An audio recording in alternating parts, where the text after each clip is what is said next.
La suite du témoignage de Jean-Marc Mutombo. Après avoir rencontré Lucifer dans notre paroisse locale chez le prêtre catholique, le diable me dit, je vais me révéler à vous profondément, et je veux vous emmener visiter mes royaumes afin de vous présenter à mes représentants. Au fait, Lucifer a un représentant sur la terre qui vit dans le Vatican qui est le pape. Il a également un représentant dans le premier ciel, le deuxième ciel, le troisième ciel, le quatrième ciel, le cinquième ciel et le sixième ciel. Il a également un représentant dans le royaume sous-marin. Aujourd'hui je veux continuer avec témoignage là où je me suis arrêté la dernière fois. Je parlais de la reine du sud, la reine du midi qui est le souverain du premier ciel. J'ai dit que le principauté qui gouverne le premier ciel était la reine du midi appelée aussi reine du sud, qui a pour responsabilité d'incarner les démons de l'espace de son royaume et de les envoyer sur la terre. Elle les envoie sur la terre comme de missionnaires de Satan. Des démons qui sont nés sur la terre de façon mystique sont appelés des avatars en termes occultes.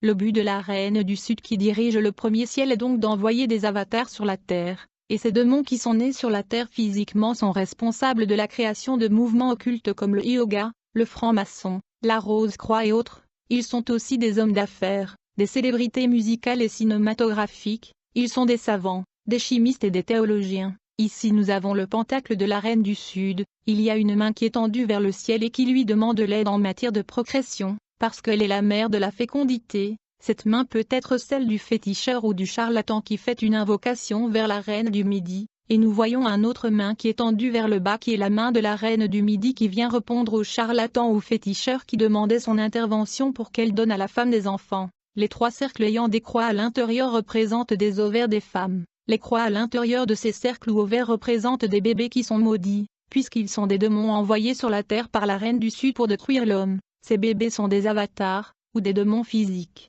La deuxième responsabilité de la reine du midi consiste à envoyer et propager la maladie sur la terre, et ces maladies sur la terre voyagent en espace comme des flèches, précisément à midi et à minuit qui sont des heures de pointe pour les royaumes de ténèbres. Il est écrit dans Psaume 91 verset 5, « Tu ne craindras ni les terreurs de la nuit, ni la flèche qui vole de jour, ni la peste qui marche dans les ténèbres, ni la contagion qui frappe en plein midi. » Ce verset biblique parle des maladies et des flèches qui sillonnent la terre à midi et à minuit. Nous parlons de la reine du midi qui lance des maladies sur la terre à midi et à minuit. Elle est aussi invoquée à midi et minuit. Après cette visite au premier ciel, nous avons voyagé au deuxième ciel avec le diable lui-même. Le deuxième ciel est un royaume dans le firmament qui est gouverné par la reine du ciel qui a pour mission d'inspirer les hommes sur la terre de créer des fausses religions occultes et apostates. La reine du ciel est une sirène de l'espace qui s'appelle Marie Marguela, ou Marie de Marigüe. Au fait elle a beaucoup de noms puisqu'elle est adorée dans plusieurs pays du monde.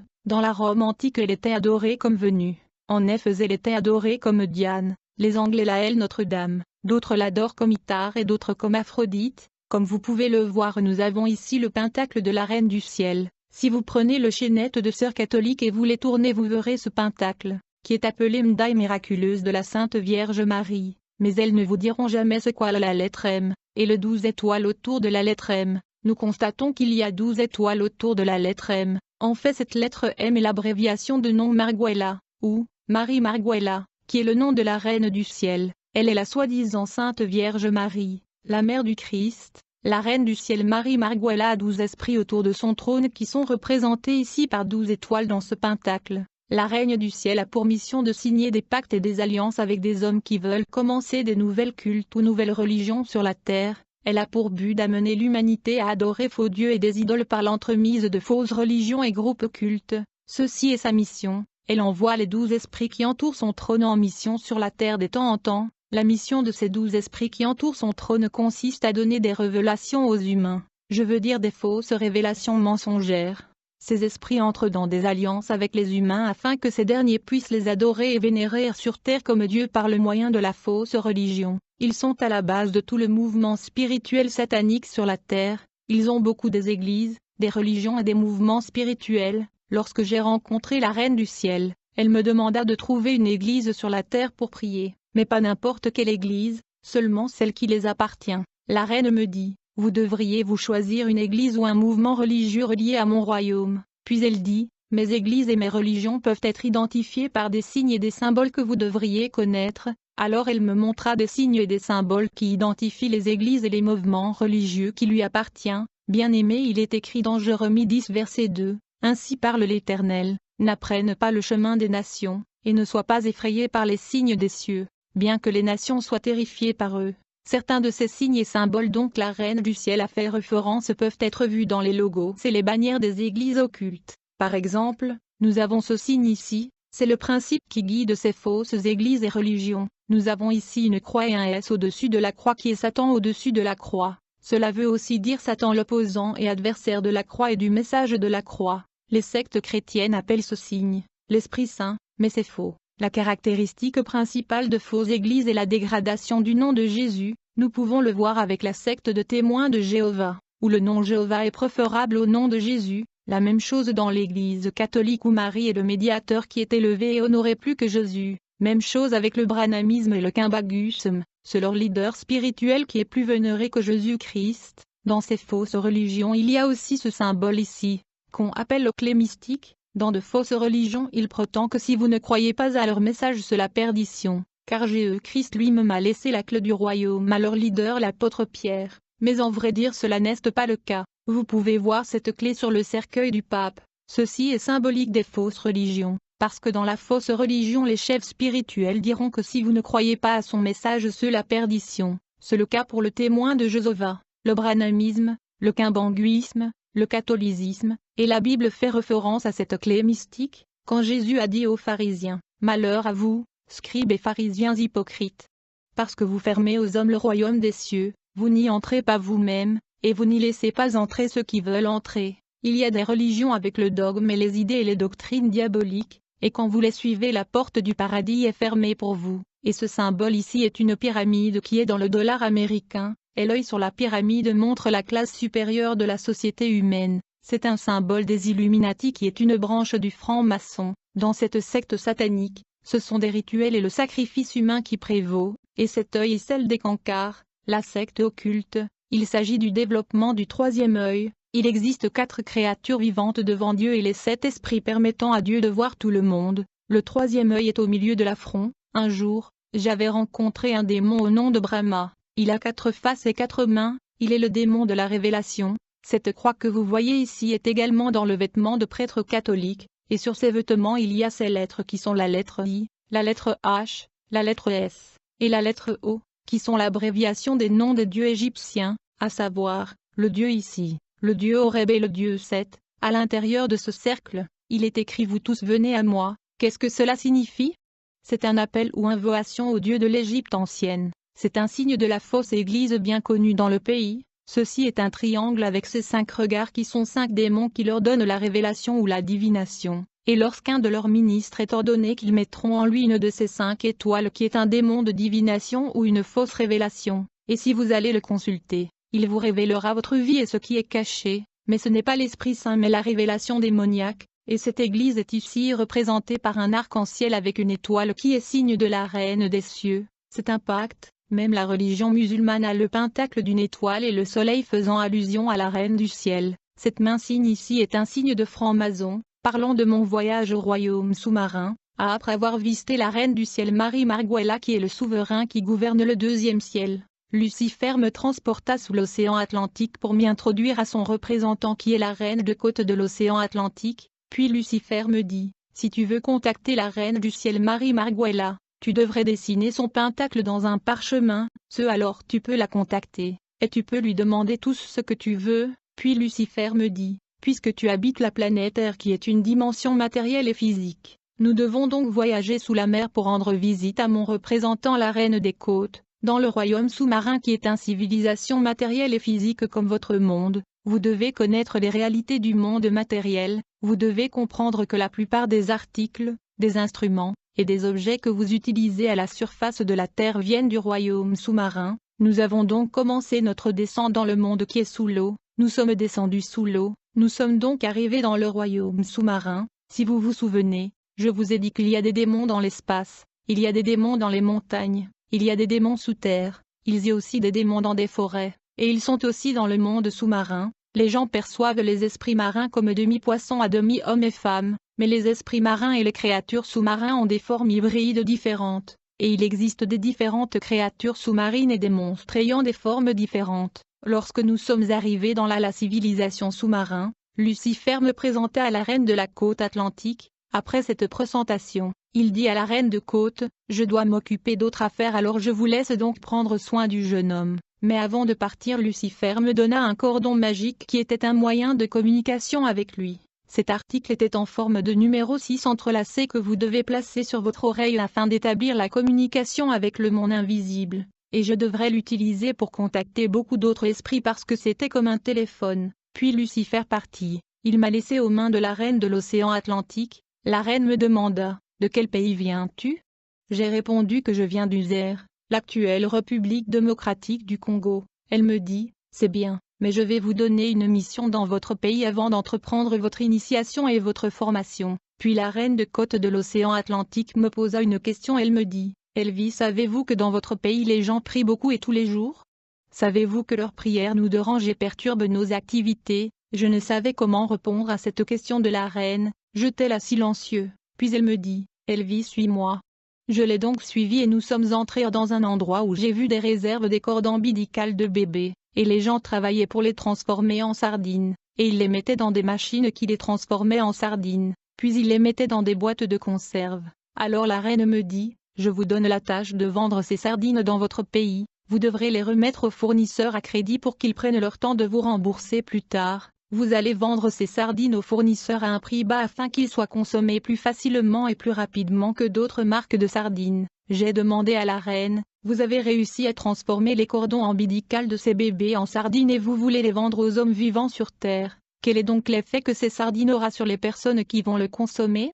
Elle me dit quand les humains achèteront et mangeront ces sardines, ils seront initiés à la sorcellerie inconsciente. Et même si elles vont à l'église elles auront tendance à commettre les péchés et elles seront charnelles malgré leurs efforts. Après cela nous sommes allés dans un autre endroit où le gens fabriquait des sardines à partir des organes génitaux des hommes. Après transformation dans leur machine ces organes génitaux devenaient de sardines. Puis la reine me dit, vous allez prêter aux fournisseurs indigènes et pakistanais ces sardines à un prix moins cher et abordable. Et elles vont les fournir aux vendeurs partout dans le pays à des prix abordables. Afin que les gens les mangent et comme conséquence ils seront initiés et ensorcelés. Laissez-moi vous dire que ces sardines étaient si populaires dans le pays, les gens l'ont tellement aimé, nous les avons vendues à des prix abordables. Puis la reine des côtes me dit, vous entrez dans un monde dynamique, vous allez devoir accomplir beaucoup d'affectations et de missions, et pour accomplir vos missions et opérations, vous allez devoir vous déguiser et cacher votre identité, en dehors de votre forme humaine. Vous devez être équipé de pouvoirs surnaturels vous permettant de prendre différentes formes à volonté, dépendant des opérations et affectations que nous allons vous donner car vous allez exécuter de nombreuses opérations.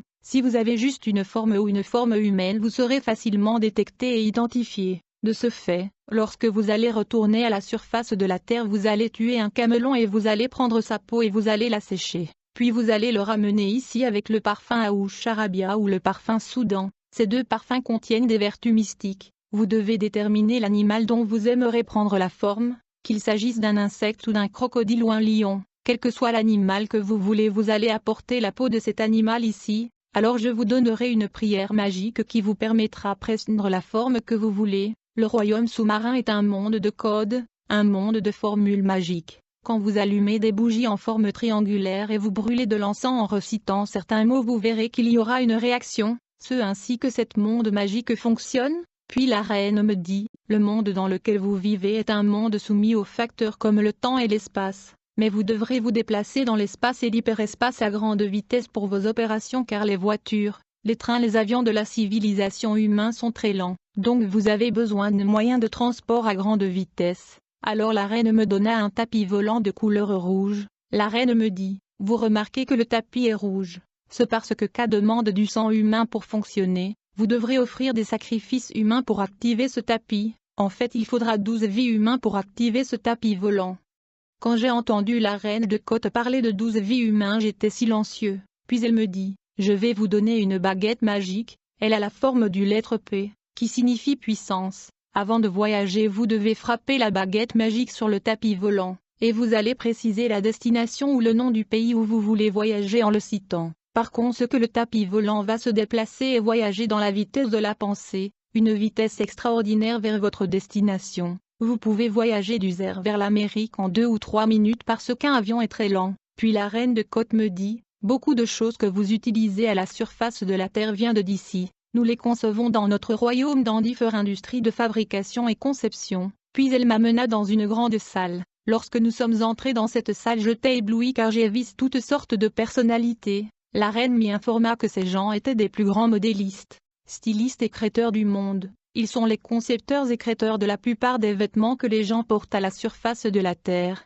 Si vous voulez devenir tailleur et concevoir des vêtements de mode qui seront populaires à la surface de la Terre, vous aurez besoin de venir ici comme tout le monde. Les personnes que vous voyez ici sont celles qui conçoivent les modèles que vous portez à la surface car la mode et les modèles sont originaires d'ici. En fait, je me souviens dans la Bible il est écrit que Dieu est contre la tendance étrangère. Ici la Bible ne se réfère pas à un pays étranger mais il se réfère à des choses ayant une origine non terrestre, il se réfère au monde non physique et au monde invisible. Le monde physique a ses propres voies et sa culture. Le monde du diable a aussi sa culture et ses tendances, et la Bible est contre la culture, les manières et les tendances du monde invisible. Mais malheureusement ce sont leurs agents qui fabriquent et créent des articles que nous utilisons à la surface de la Terre. Alors la reine de Côte m'amena visiter des industries de fabrication et conception dans ce royaume sous-marine. J'ai vu des machines qui fabriquent des savons et des lotions. J'ai vu des industries de production et conception des produits de maquillage, des produits de beauté de toutes sortes.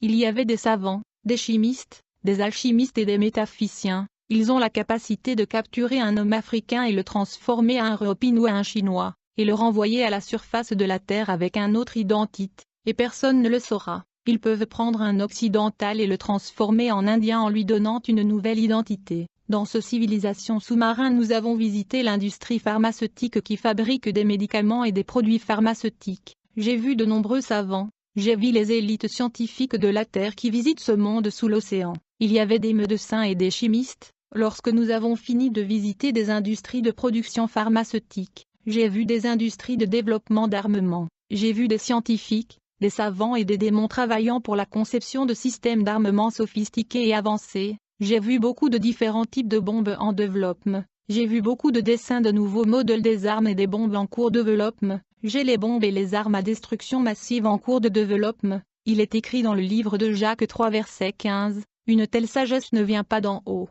mais elle est terrestre, non spirituelle, mais démoniaque. » Beaucoup d'instruments technologiques et d'objets que nous utilisons à la surface de la Terre n'est pas la sagesse de ce monde, c'est une sagesse démoniaque et intelligente. Il y a des scientifiques et des savants qui sont dans des pactes et des alliances avec la civilisation sous-marine et démoniaque. Ils collaborent avec des démons hybrides sous l'eau, et ils nous apportent des nouvelles technologies et des instruments technologiques que nous apprécions sur la Terre. Alors la reine de Côte me dit, puisque tu es venu nous rendre visite dans notre monde, vous allez devenir grand sur la Terre, vous serez remarqué sur la Terre, je vous donne la carte du monde et un boule de cristal, aucun esprit ne vous dérangera. Elle m'a aussi donné une chaîne de défense que je devais porter sur mon cou. Elle me dit, quand vous portez cette chaîne sur votre cou, pendant que vous voyagez dans l'hyperespace et le domaine astral pour des chasses nocturnes, tous les esprits sauront que vous êtes intouchable. Ils sauront que vous êtes mandaté par Lucifer lui-même. Personne n'osera vous embêter, et vous ne serez pas attaqué, car dans le domaine astral et dans le monde des esprits il y a toujours de tests de puissance et pouvoir. Lorsque vous rencontrez un sataniste ou un sorcier même un démon, ils ont tendance à essayer de vous tester et même vous attaquer. Puis la reine de Côte me dit, Elvie, maintenant que vous connaissez ce que vous êtes supposé connaître, il est temps pour vous retourner à la surface de la Terre dans votre pays. Si vous avez besoin de moi vous n'avez qu'à venir au bord du fleuve, et vous allez reciter cette prière d'invocation. Comme résultat mes serviteurs vont apparaître et vous allez soumettre vos préoccupations, vous pouvez leur donner une lettre et elles vont me les donner. Les serviteurs dont la reine de l'océan Atlantique faisait référence sont des sirènes des eaux, les grandes dames de la mer. Puis la reine me dit, normalement pour me voir c'est pas facile, il y a beaucoup de protocoles et des abstinences à faire. Si vous n'êtes pas passé par les protocoles et les conditions c'est parce que celui qui vous a emmené ici est notre leader Lucifer, qui est notre plus grand leader. Normalement ceux qui viennent me voir passent par mes serviteurs les sirènes, puisque mes serviteurs les sirènes viennent régulièrement dans votre monde. Mais moi je n'ai pas le temps de venir dans votre monde à la surface, car je gouverne toute une civilisation ici sous l'océan Atlantique, mais quand vous aurez besoin de finances, des voitures, des maisons vous n'avez qu'à me contacter, puisque nous contrôlons toutes ces choses ici, le monde matériel à la surface est contrôlé ici sous l'océan. Alors la reine me dit, maintenant il est temps pour vous de retourner sur la terre pour accomplir la tâche que je vous ai donnée. Pour l'instant votre mission consiste à vendre ces sardines dans votre pays. Une fois que ce finit vous allez m'écrire une lettre avec votre sang dans le parchemin, et vous allez préciser le nombre de boîtes de sardines que vous avez besoin, et vous allez juste jeter la lettre dans le fleuve. Cela va m'atteindre, par conséquent je vais envoyer un bateau, qui viendra décharger les cartons contenant les sardines que vous avez demandées, précisément là où vous avez jeté la lettre, mais vous ne devrez pas manger ce sardine, car il est destiné aux hommes ordinaires afin de les initier à la sorcellerie inconscient, vous n'êtes qu'un fournisseur. Après ceci la reine de Côte me ramena sur la terre, je suis atterri dans l'enceinte de la paroisse là où Lucifer m'avait pris, le prêtre était absent, quand il est revenu il me salua et me demanda, « Comment vous avez trouvé le monde invisible ?» Je lui ai répondu que j'étais impressionné par tous ces nouveaux mondes que je vis, et je suis empli d'émotion. Le prêtre me dit, « Maintenant les choses sérieuses ont commencé, vous devez respecter les règles et les commandements sinon vous allez mettre votre vie en danger. Vous savez que je vous aime et je ne veux pas que vous soyez en danger. » J'ai dit au prêtre, une chose qui me dérange est que la reine de Côte me demande de sacrifier 12 vies humaines pour activer le tapis volant. Le prêtre me dit, vous n'avez pas à vous inquiéter là-dessus. Les gens sacrifient même plus que cela. Même dans l'église, nous pratiquons le sacrifice humain mais les gens ne se rendent pas compte. Deux fois quand quelqu'un est malade les gens viennent à l'église pour nous demander de prier pour leurs frères ou sœurs. Nous avons un Eucharistie spécial que nous appelons la dernière communion. Et nous avons une huile que nous utilisons pour oindre le malade. Une fois que le malade consomme cette Eucharistie qui est la dernière communion, et après savoir être oint, il mourra après quelques jours. Le prêtre me dit cette Eucharistie est le biscuit de la mort, et l'huile est appelée l'huile stimulant de la mort. En fait, à l'intérieur de l'Eucharistie il y a la lettre I, la lettre H et la lettre S, ces abréviations veulent dire, la divinité Zi, la divinité Oreb, et le dieu Seth. L'Eucharistie a la forme ronde pour représenter le démon Osiris. Alors quelques jours plus tard, une famille dans le quartier vint chercher le prêtre car leur papa était souffrant. Le prêtre me dit, Elvie, je vais oindre cet homme qui est malade avec l'huile stimulant de la mort, et je veux lui donner la dernière communion qui est le biscuit de la mort. Et une fois que ceci est fait, nous n'allons pas tarder là-bas. Nous allons rentrer dans le paroisse, mais tu ne dois jamais regarder derrière une fois que nous avons quitté la parcelle du malade, de peur que l'esprit de la personne puisse te suivre après sa mort. Je t'avertis si tu regardes derrière il va te suivre car il mourra après la rituel. Lorsque nous sommes arrivés dans cette famille qui a invité le prêtre, dès que celui-ci a donné à cet homme malade l'Eucharistie j'ai remarqué une réaction bizarre de la part du pauvre homme malade. C'était le déclenchement du processus de la mort. Quelques minutes après que nous ayons quitté cette famille, on nous appelle pour nous informer de la mort de leur prêtre. J'ai dit que le représentant de Lucifer sur la terre est dans le Vatican, c'est le pape. Le royaume de Lucifer est avancé et organisé. Dans tous les pays de la terre le diable a assigné des représentants qui sont des ambassadeurs et des principautés. Ces représentants sont délégués partout dans le monde dans tous les pays afin de gouverner, et de contrôler tous les pays et de rendre compte à Lucifer. Ils savent ce qui se passe dans tous les pays et ils connaissent des gens vivant dans ces pays. Ils savent qui ont quitté le pays et qui sont les gens qui ont entré le territoire ou pays qu'ils gouvernent. Permettez-moi de mentionner certains d'entre eux. Lorsque les sorcières ou les occultistes de l'étranger veulent vous attaquer, ils contacteront les principautés ou l'ambassadeur qui gouverne votre pays, parce qu'il a tous les données sur vous, et tous ceux qui vivent dans le pays. La population de chaque pays du monde est influencée par le principauté qui est l'ambassadeur de Satan qui gouverne ce pays. L'ambassadeur infernal ou le principauté qui gouverne le Congo est appelé Zéna, celui qui rapporte et donne de compte à Lucifer concernant tout ce qui se passe dans notre pays. Quand Mobutu est venu au pouvoir, il a changé le nom du pays du Congo au Zaire, qui est le nom du principauté sous le fleuve Congo qui contrôle le pays et qui est l'ambassadeur infernal du royaume des ténèbres. L'ambassadeur du diable en Égypte s'appelle Apé. Le Royaume-Uni est gouverné par la principauté appelée Mammon qui est le ministre de finances du royaume infernal. Il est écrit dans la Bible, nul ne peut servir deux maîtres car ou il haïra l'un, et aimera l'autre, ou il s'attachera à l'un, et méprisera l'autre. Vous ne pouvez servir Dieu et Mammon. L'ambassadeur de Satan en Italie s'appelle Belial. La France est gouvernée par le principauté au nom de Belphégor. Cet esprit contrôlait tous les groupes Q en France et donne rapport au royaume de Lucifer. L'Inde est gouvernée par Assura. En Russie c'est un mont qui gouverne. L'Espagne c'est contrôlée par le démon Tamuse. La Belgique est gouvernée par Abrimache. L'Allemagne est gouvernée par Anneberg, qui est un démon très colorique. La Suisse est gouvernée par Martine. Le continent américain est gouverné par Anya. Elle apparaît tout le temps et les gens la voient. Irak ou Babylone est gouverné par Lilith.